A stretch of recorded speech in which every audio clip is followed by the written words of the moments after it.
පහුගිය දවසක විදේශගතවල ඉන්න මගේ මිත්‍රයෙක් මගෙන් අහපු කාරණයක් හා සම්බන්ධව තමයි මම අද කතා කරන්න බලාපොරොත්තු වෙන්නේ. මම හිතනවා මේ කාරණය ඔයාලටත් වැදගත් වේවි කියලා.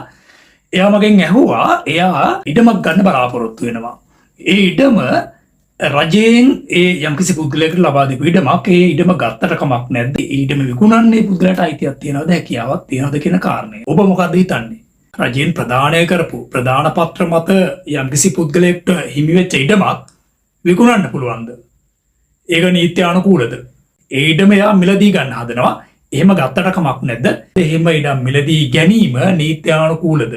ඔබට රජයෙන් ප්‍රදාන පත්‍රයක් මත ලැබිච්ච ඉඩමක් වෙනත් පුද්ගලයෙක්ට පවරන්න බැහැර කරන්න ඔබ සූදානම් වෙනවා නම්, එහෙම නැත්නම් රජයේ ප්‍රදාන පත්‍රයක් මත හිමි වෙච්ච ඉඩමක් මිලදී ගන්න, එහෙම නැත්නම් ලබා ගන්නට ඔබ අදහස් කරනවා නම් ඔබ මූලිකවම කළ යුතු වන්නේ අදාළ ප්‍රාදේශීය ලේකම්වරයාගේ අනුමැතිය ලබා ගැනීමට හැකියාවක් තිබේද යන්න පිළිබඳව සාකච්ඡා කරන එක.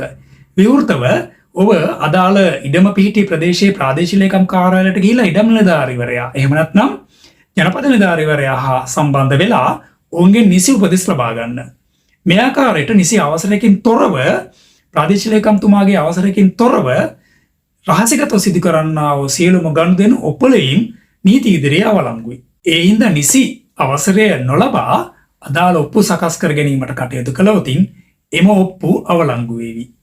ඒ වගේම ඔබට අදාළ ඉඩමත් නැති වේවි. එය නැවත රජයට පවරා ගැනීමටත් හැකියාව තිබෙනවා. ඒ වගේම මුල් ඉඩම හිමි පුද්ගලයාටත් එම ඉඩම අහිමි වේවි. ඒ වගේම ඔබ බලාපොරොත්තු වෙන ආකාරයට එම ඉඩම භුක්ති විඳින්නට, වගා කරන්න, එහෙම නැත්නම් ඔබට පදිංචි වෙන්නට හැකියාව අවස්ථාව ඔබට නොලැබී යාවි. ඒ හින්දා ඔන්න ඔය කාරණා හා සම්බන්ධ ඔබ දැනුවත්භාවය ලබා ගන්න.